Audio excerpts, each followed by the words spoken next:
Last episode, my expert remarked that scientists might say the world is too far gone, and we're beyond the tipping point with our planet. That got me thinking, and I sifted through my expert contacts to find one who could tell us if that's true or not. Welcome to the Just Dumb Enough podcast, a show that acknowledges no one is always an expert by dispelling misconceptions with real experts. I'm your host as always, Colton Petrie. My guest today is John Pabon. John came over to the sustainability field 2 decades ago after leaving his position at the United Nations. Today he specializes in helping large corporations and governments get a better handle on the part they play and the ways they can improve. I wasn't even aware that there was more to sustainability beyond the more hippie variety, but it's actually an extremely large and diverse field with a lot of greyish areas. John imparts a lot of knowledge and also tells us about the ways that it's okay to come up short. Let's create a better future.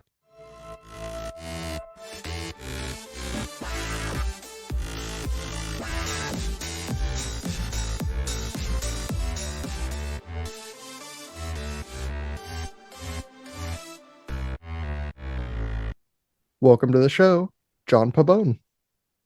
Thanks so much for having me, Colton. Yeah, I'm so excited to have you on the show. Why don't you give a little introduction of yourself for everyone listening?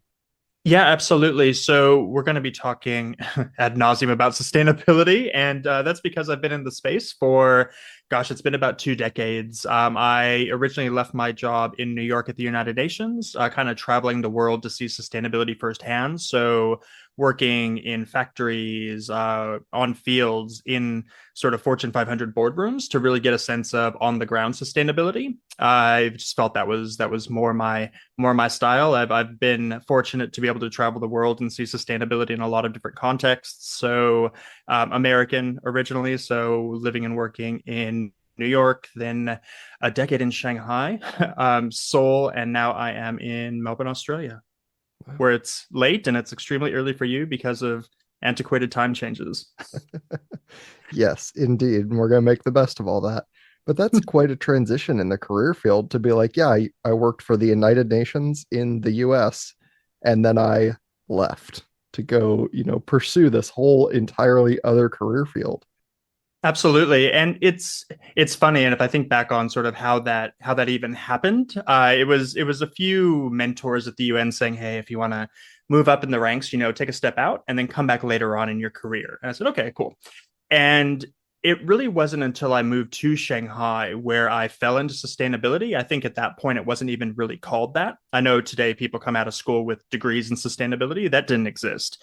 So I had to find a way to use all of that public sector experience from the UN and other roles I had in a very commercial city like Shanghai. Shanghai is like New York on steroids when it comes to capitalism. So I had to figure out, okay, what do I do? How do I use all of this knowledge in a place that doesn't really need this knowledge? And I fell into sustainability that way.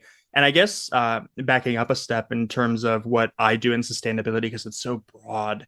And I know a lot of people have very different interpretations of what sustainability means. But my little piece of the sustainability universe is really working with corporations to help them become better corporate citizens. Okay. Because, yeah, that's kind of one of those things that I wondered is like, what is sustainability at its lowest level? It's a crazy question. You ask 5 people, you'll get 10 answers. But by and large, sustainability it's a catch-all term.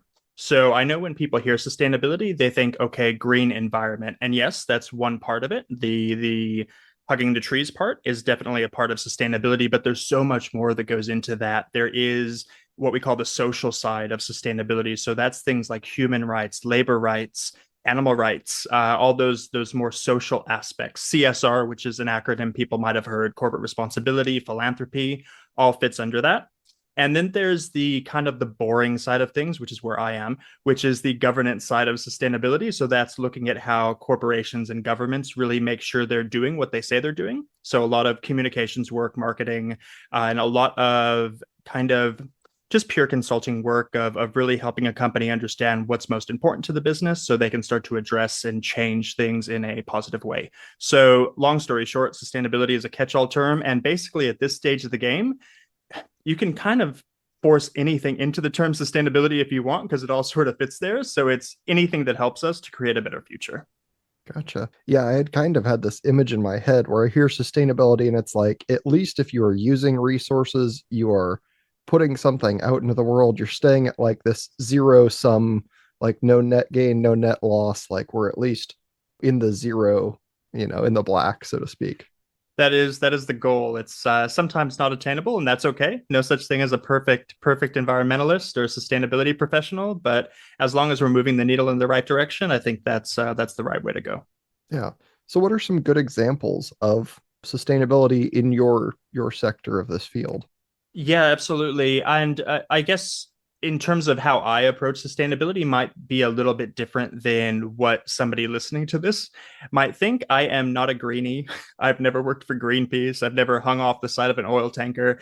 I'm not in the activist community, although there are plenty of people that are, and I respect their work. They do great things, just not my bag.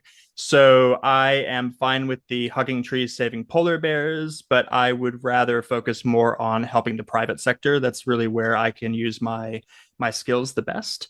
And so with that has come a lot of examples and really an understanding of corporations that are doing great things. Now, I know when people hear corporations, they automatically think, oh, bad. And yes, they're not great. And yes, they've gotten us in this problem.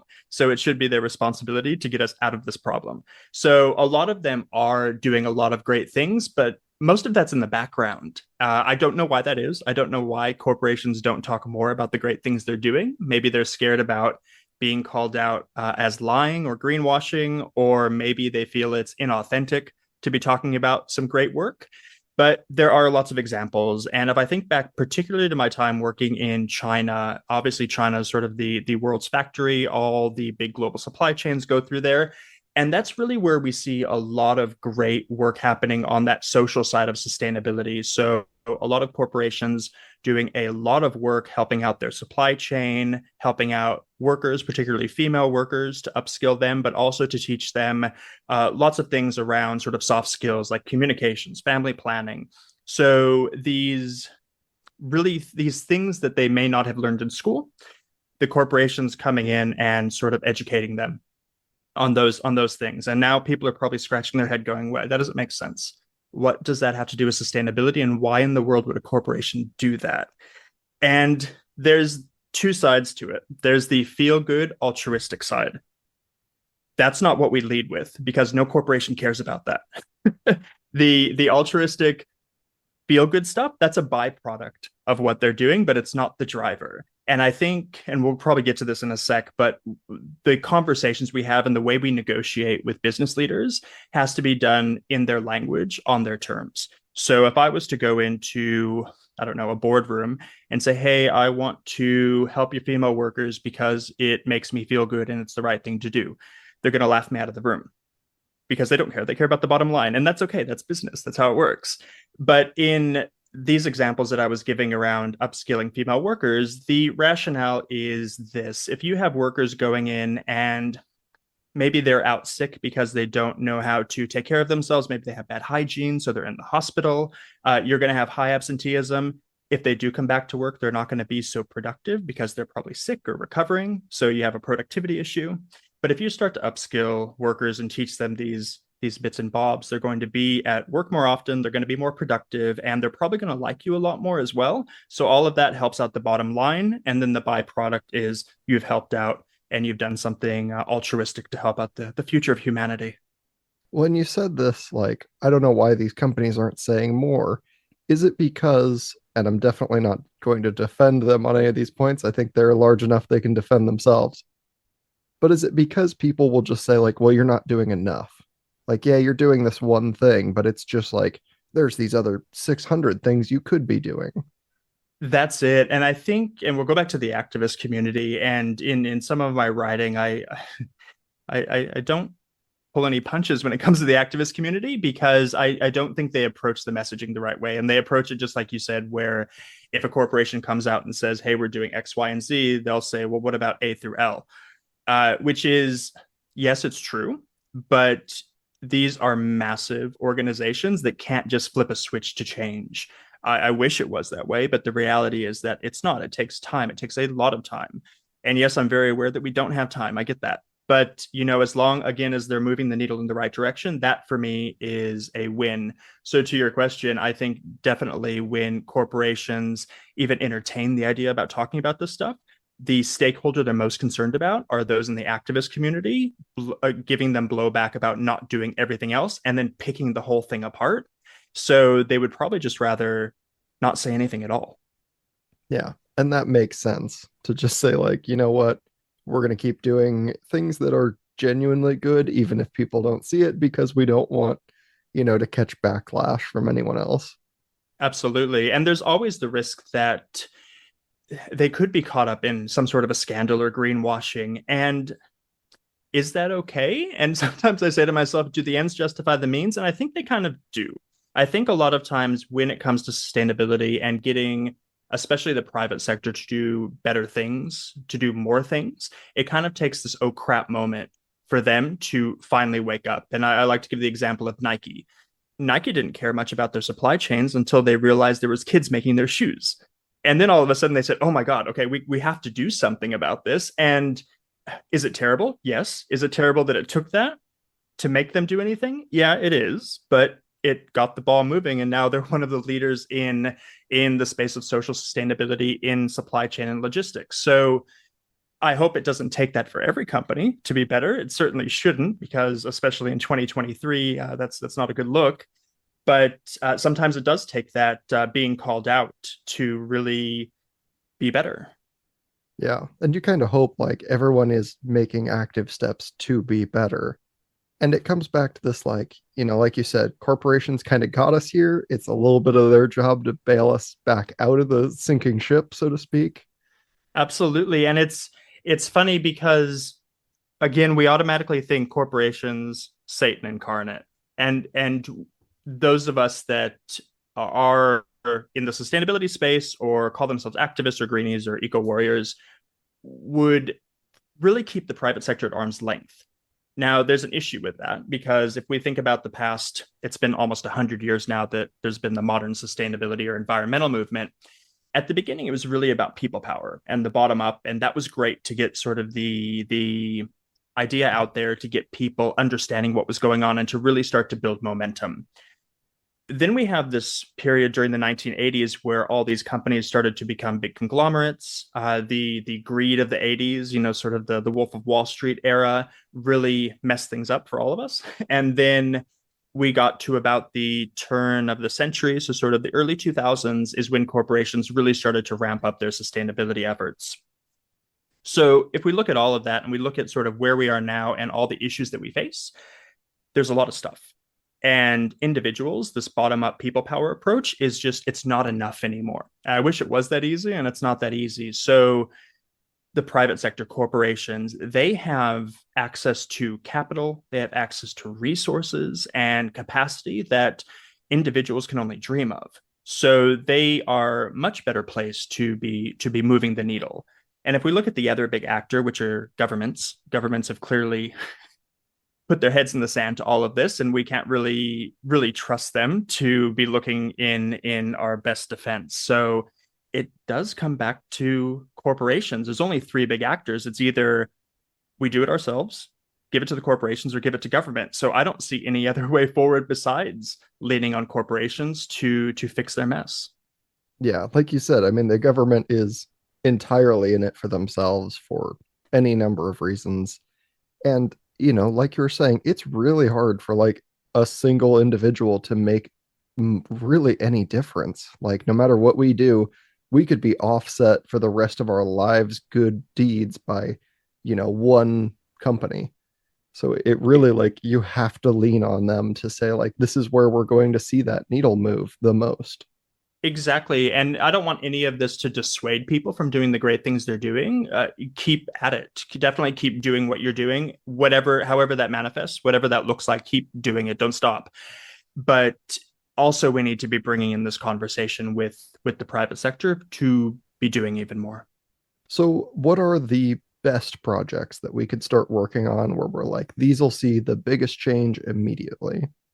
Yeah, so I've boiled it down to 5 easy points, as if it was that easy. But I think it helps to get people's head around really where we are today with sustainability. And I think the first big issue we have is we're still operating as if we're in the 1950s, and obviously we're not.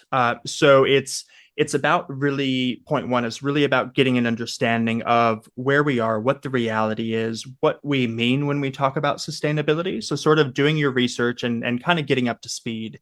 We don't have a shared language right now, even among the professionals. We don't have a shared language, and that doesn't really do us much of a service. So really understanding what we're talking about and where we are today. Now, I call myself a pragmatic altruist. I'm a realist. I do not believe that anybody is going to go zero waste or live off the grid or give up their phones or their international travel.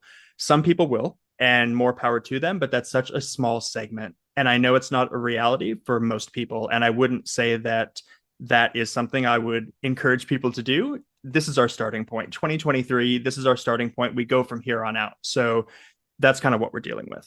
Now, beyond that, really summarizing, I'm not going through all 5 points, but really understanding that you can do anything, but you can't do everything. And to what you were sort of alluding to earlier, we see all of these things, we want to do so much, and we feel like the pressure is really on us to make this change.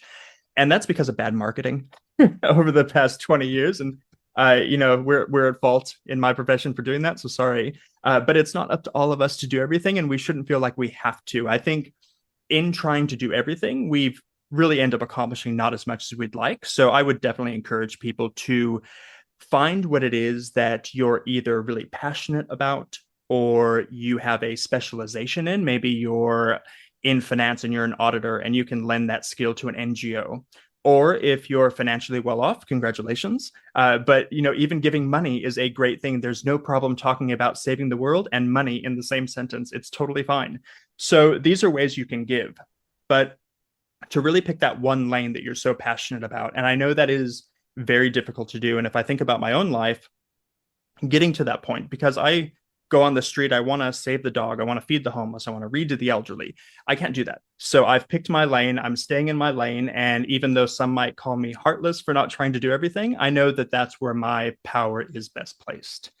And I suppose the last sort of summary point is to really get out there and do something. Don't wait, don't try, just do it. Don't let anybody tell you, and this is kind of the more altruistic side, don't let anybody tell you you can't do it, because you certainly can. Just be educated about what you're doing and pick something that really is a lane you can stick to. Yeah, and there is like point number one in there. It's like, get educated. It seems like that is so hard to do because we see things on both sides where, somebody is telling us, don't worry, everything's fine, nothing is wrong at all. And then the other side, they're like, we're all going to die tomorrow. It's both. it's we're not dying tomorrow, and this idea of doom and gloom is crazy. And of course, if you think about the 24-hour news cycle, they need that to be the lead because it gets eyeballs. I get that. It doesn't do a service to help us save the world, but it's good for the bottom line for the media companies. And even if you look at organizations like the UN, and just a few weeks ago, the International Panel on Climate Change released their synthesis report, which got quite a bit of media talking about how we're all screwed. That's not really great either. That's super doom and gloom. And all that happens with that is people sit back and go, well, what am I supposed to do? And they give up and they become complacent. And that's kind of where a lot of people are now. And I would just really encourage people not to become complacent or discouraged, because there is a lot of work happening and a lot more than we can always contribute to. Is it nothing at all that's happening on the total other side of the spectrum, where people are either, I won't even talk about climate deniers. I think that's like flat earthers. But we'll talk about people who are just, they purposely obfuscate and they don't care. And That's tough because it's very easy to become complacent. But I suppose one of the little, I guess, look behind the scenes, behind the velvet curtain kind of things is studies have really shown that all of those climate deniers, a lot of those stats that are coming out, it's all being paid for by the oil and gas industry. So they're up to their old tricks again. They're just using different platforms to do it. So don't listen to everything and don't believe everything you see. Take it all with a very big grain of salt. Now, with both of those sides, we're kind of stuck in the middle. So that's why, again, we'd go back to those points of just really picking what it is you're passionate about, because with all of this doom and gloom and denial on both sides, it becomes very easy to become complacent. And one way to overcome that is to find your passion point. If you're passionate about something, you tend to give it your all, no matter what people are saying on either side. And that's a good point to say, like, even if it is all headed downhill, like, you can still do things you're passionate about to make a difference. Like, there's nothing Absolutely. wrong with that. And you know what, the Earth's going to be here. You and I. So on the quasi doom and gloom side, there's something that we call adaptation, which is really kind of where we are now. So we know there's going to be changes. We know we see the changes every day now. We see that things are different than what they were just 10 or 20 years ago. How we adapt to that as a civilization, as a species, is going to be quite important.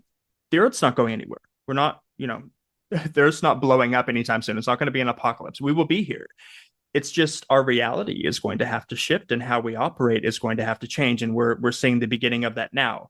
But on the good side of things, I truly do believe that there's so much momentum now happening, especially in the areas that I'm focused on with the corporate sector, in a positive way. So we've entered this sort of virtuous cycle. Now, as with everybody in our generation, so either millennials or Gen Z, we're sort of suffering through this very historical period where every day is something historical and new, which is awesome.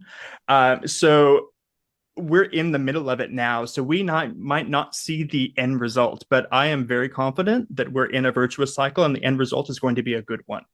It's just going to take a while to get there, so we have to be patient, and we have to just sort of what's the crazy saying?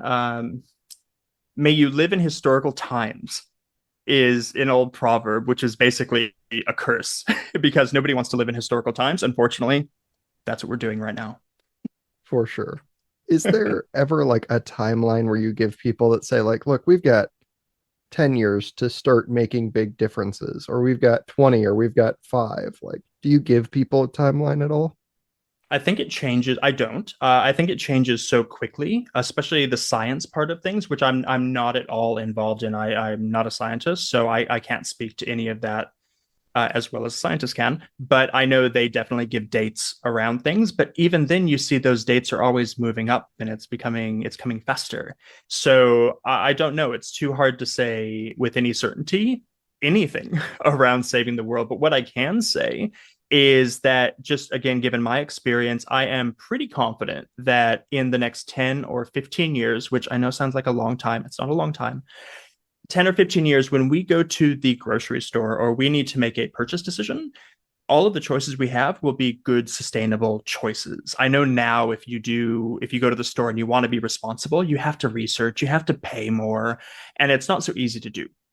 That's not going to be the case in a decade from now, because companies that aren't playing ball, companies that continue to be on the wrong side of history, the capitalism is just going to smoke them out.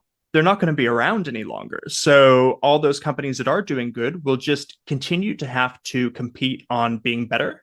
And that's that virtuous cycle. We need to be better than this company. And so it just keeps ratcheting up into things that are even better for us now. So by the time you get to the shelf, 95% of the work will have already been done. And, we want people to, like, find your lane, right? Find your passion, do your thing.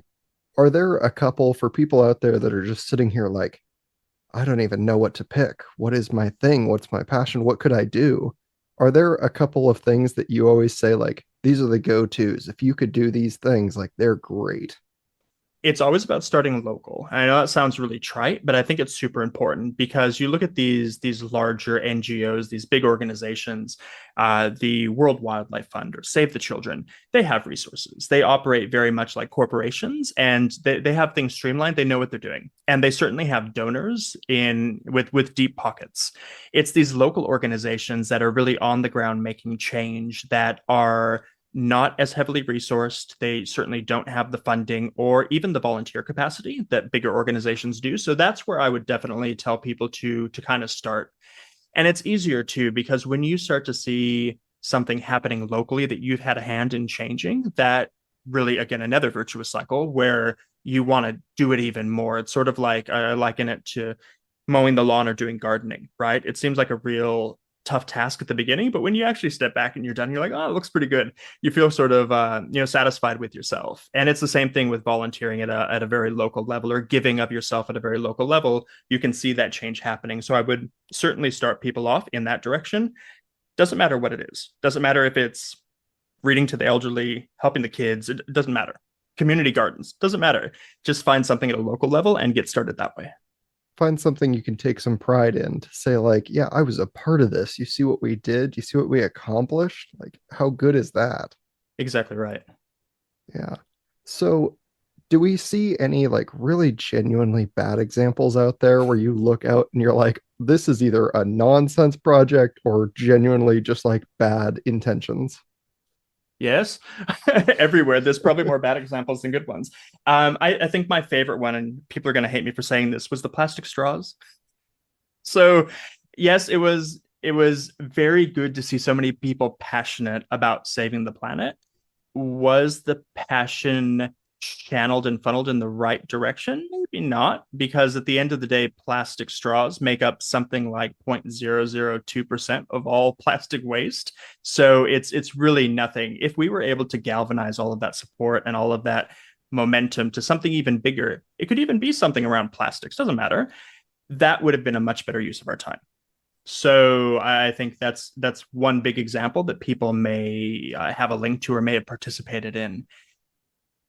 Another one is, and this is another one you might get blowback for, are all the activist antics that are happening right now, particularly from groups like Extinction Rebellion or Just Stop Oil. I know they are very public and they're raising a lot of awareness, but things like throwing tomato soup against paintings or gluing your face to a busy street during rush hour is not going to really change anything. And of course, it's not, because all you're doing is aggravating people. And people step back and they scratch their head and they go, what in the world does that have to do with sustainability and saving the future?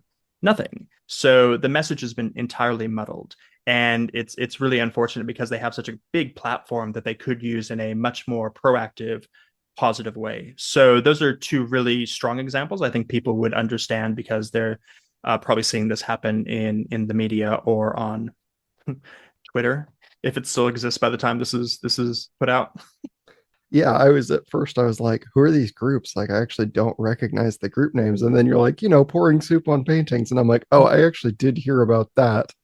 But in no way was it at all connected to a cause. They were Because it's just like, not. oh, yeah, somebody poured soup on a painting. And I'm like, why? For what It makes no purpose? sense. And that's the exact same thing everybody's asking. Of course, they're asking that because it makes no sense. I don't get it. I don't even think they get it as to why they did it. I think that the intention certainly was to raise awareness. I get that. And they were doing it through any means necessary. But at this stage of the game, again, after 100 years of doing this stuff, it's not about raising awareness anymore. If you don't know something's happening, I don't know how to pull your head out of the sand at this point. So it's no longer raising awareness. Now it's about conversion. If I'm using a marketing term, now it's about getting people on side, getting people to act. We know things are happening. The issue is that people aren't acting on it. So by really doing these really fringe activities like destroying art, who destroys art? And I know there was glass in front of it. I know it's not destroyed, but even the act of doing it, who does that? That's so fringe that the normal person, which is 99% of humanity, they're going to look at that and go, I don't want to be associated with that at all. And then again, we go back to complacency. So it's no longer about awareness. It's about converting to action.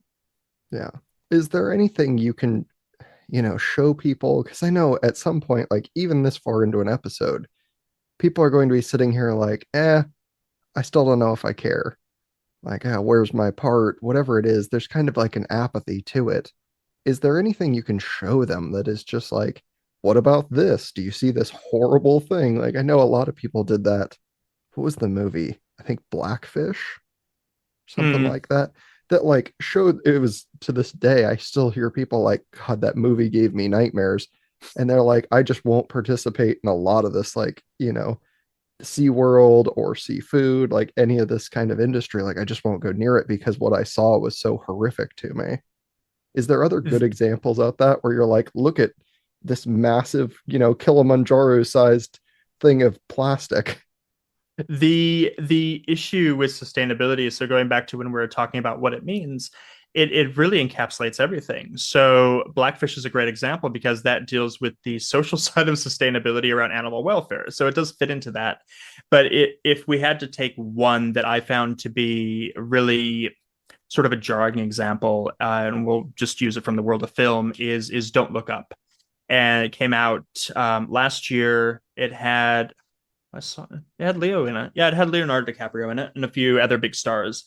The I'm not going to ruin the movie for anybody who hasn't seen it, but the gist of it is these scientists know that there is a meteor coming towards Earth and it's going to have a direct hit and destroy all of humanity. And they're trying to get the word out about it. And they're going on media. They're doing everything possible. And nobody wants to listen to them. They think they're crazy and they don't believe it. They deny it. And when that movie came out, most people very easily understood the allusion to climate change and what the movie wasn't subtle about what it was trying to allude to. But then you started to see it play out in actual media. So it's almost as if art created reality because these same conversations that were in the movie that were supposed to be tongue in cheek really started to happen. And so I think with that, that is a great example showing people in a sort of fun way the situation that we're in. And I don't know if that's going to convert them to doing anything about it or to feeling any more passion about saving the world, but it is an example. And I suppose as well, if it's not something you're passionate about, if you you really don't care about saving the world, that's okay. That's fine because there are billions of people who will be there to do it, and that's totally fine. But I think with most people, you care about something, whether that's your family or the food you put in your mouth or the stuff you put on your body.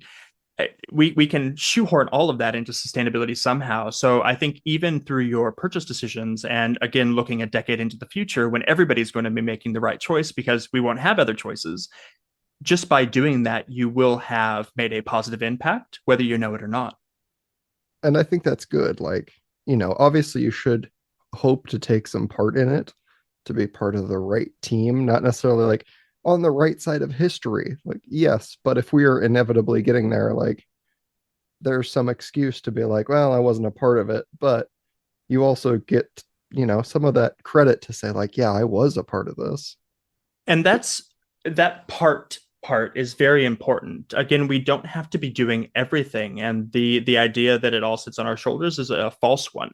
The idea that we need to be perfect is also a false one. And those of us that are in the profession, or certainly people in the activist or environmentalist community, they get a lot of blowback where, especially I see it on TikTok all the time, where a creator that's in environmentalism will talk about something that they're doing in this space, but the comments will be calling them out, like we talked about with corporations, on all the stuff they're doing over here, discounting the thing that they're having a big impact in because they expect them to be perfect. We're not perfect. Spoiler alert, none of us are perfect. So I don't think that we should expect individuals to be perfect either. Just pick your part and don't feel like you have to be doing it all, no matter what people say, because people will pick you apart and tell you that you need to be doing it all. And I suppose a funny, not so funny anecdote is the carbon footprint trackers that a lot of people have used online. So really figuring out, okay, how big is my carbon footprint? Now, when I do that, my carbon footprint is massive, but it's massive because I'm flying around the world to change corporate behavior. It doesn't take that into account. I don't get a credit in the positive way for changing the world. It just shows that I have been bad and I have a big footprint. But the crazy part that most people don't know is the first carbon footprint tracker was actually developed by BP as a PR exercise. So it's developed by an oil and gas company to fault individual consumers and make them feel like it is our responsibility and our fault, when in reality, they're just sort of uh, blowing us off the scent from all the bad things that they're doing. So it was a greenwashing PR exercise that now everybody thinks is cute to know what their footprint is. Yeah, they're like, don't look at the thing we did. It's all your fault. Here, take this That's blame. totally our fault, right? Yeah. Okay. So we had talked a little bit like, in the future, going to your grocery store, like you will have these better options. What are the first things you think we're going to see going forward? Like, how long is it going to take before we see some major changes? The crazy thing is, it's already here. So people may not even know it. So we talked a second ago about making these choices and not even knowing that you're making the right choice. That's happening now. So certainly around organic farming, and it all of these changes always start with things we either put on or in us. So it's usually food based, and that's where we see again organic food. There's a lot of traceability happening now in supply chains. And I haven't lived in the U.S. for a long time, so I don't know where things are currently. But certainly from my own experience, whether it's here in Australia or in Korea or China, a lot of grocery stores will now offer you the option to scan a QR code on a package of whatever food it is. Maybe it's a pack of lettuce, and you can see exactly everything about the life of that head of lettuce. So all the way down to who planted the seed in the farm. So you know exactly the sort of chain of command. And that's good from a peace of mind standpoint, but also it keeps a company accountable to making sure they're not doing shady things in their supply chain with their food.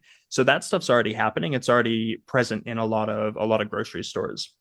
We're also seeing it in the fashion world, and now the fashion world is a very difficult thing to unravel because it's there's a lot of bad things happening there. But on the other end of the spectrum, you have a lot of smaller manufacturers that are really trying to be as sustainable as possible given the current resources and capabilities that they have. So that stuff is happening as well, and all of that means that we're going to start seeing prices lower.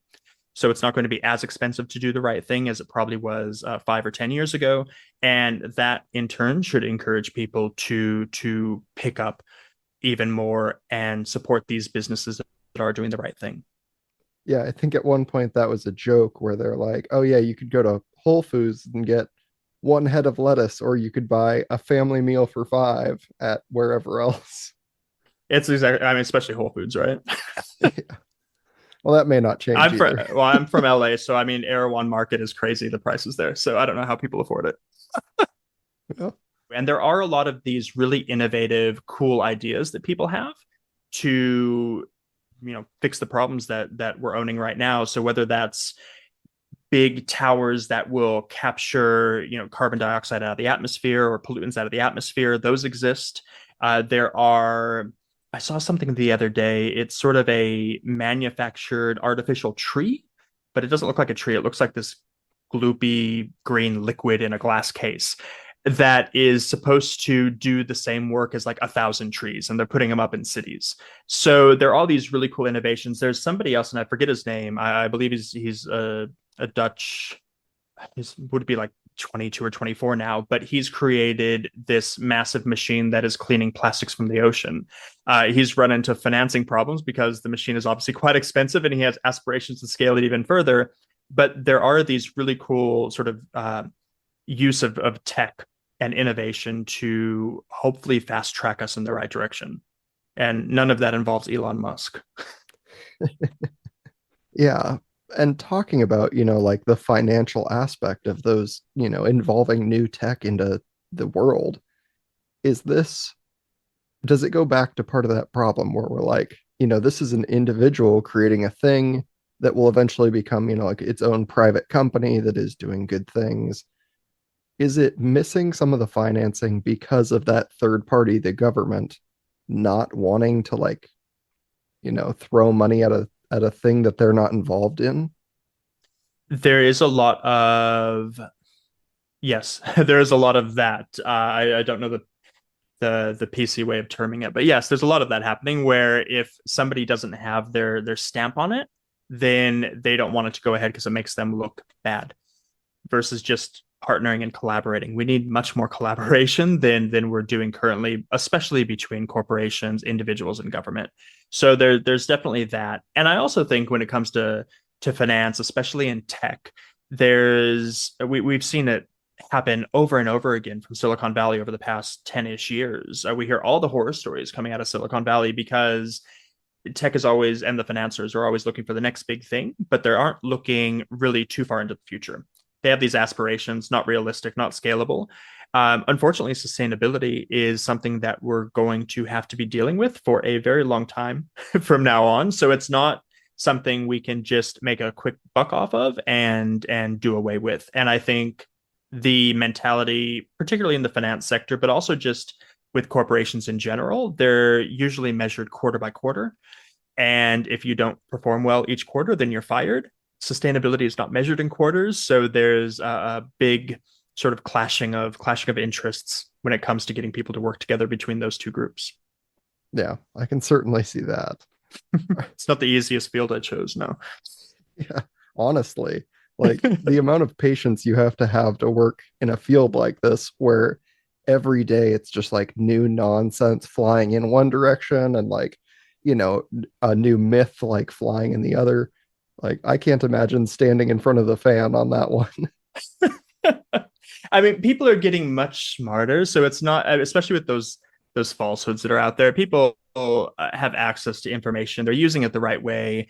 Especially, this is pretty salient with everything happening in the U.S. But the use of TikTok for research beyond just what the latest dance trend is, but really understanding what's happening in the world to connect with community is so important. So I think and this is not at all my field of study or interest, but we're sort of seeing this, I suppose, kind of a backflip into creating the internet the way it probably was supposed to be created and utilized. So I think we've gone through a pretty hellish period, but we're probably on the other side of that now. So hopefully that's, even another virtuous cycle that we can get ourselves into to really be capitalizing on social media community and the internet. Yeah. And we will hope for the best in all of that as Yes. maybe the internet recovers and becomes more than the hellish wasteland that it has been in the last couple of years. I mean, I'm scared to say it can't get any worse because you say something like that, it does. So I won't. John, you've done it now. No, I think this has been great. I have appreciated your time. I wanted to make sure people could find you and the things you're doing if they're looking for more of you. Absolutely. So it's easy. Just find me through my website, johnpabon.com. I have my current book is out, Sustainability for the Rest of Us. And then my newest book, The Great Greenwashing, will be out for sale. Oh, this is the US. So it won't be out for sale in the US until a little bit later this year. You can probably finagle a copy off Amazon because it launches in across the Commonwealth at the end of May. All right. There we go. Well, good. And thank you again for being here. I think this has been great. Like probably throw some people off to hear like sustainability talked from a different perspective. I certainly hope so. That's my goal, to get the right message out there and hopefully getting people up and active. So definitely thanks for having me on. Do you feel more educated after listening to this episode of the Just Dumb Enough podcast? If you enjoyed the episode, please take a brief moment to rate the show 5 stars on iTunes or Spotify. If you really like what I'm doing, remember to subscribe for 2 new episodes every single week and check out the ever-expanding backlog. Let me know what you'd like to hear by reaching out and emailing me, dumbenoughpodcast@gmail.com, or by sending a message to me on any of the show pages like Instagram, Twitter, Facebook, wherever else. I'm always looking for new topics, guest ideas, and questions from the audience. That's it for this week. Have a great weekend, everyone, and I'll see you all back here on Monday. Bye-bye!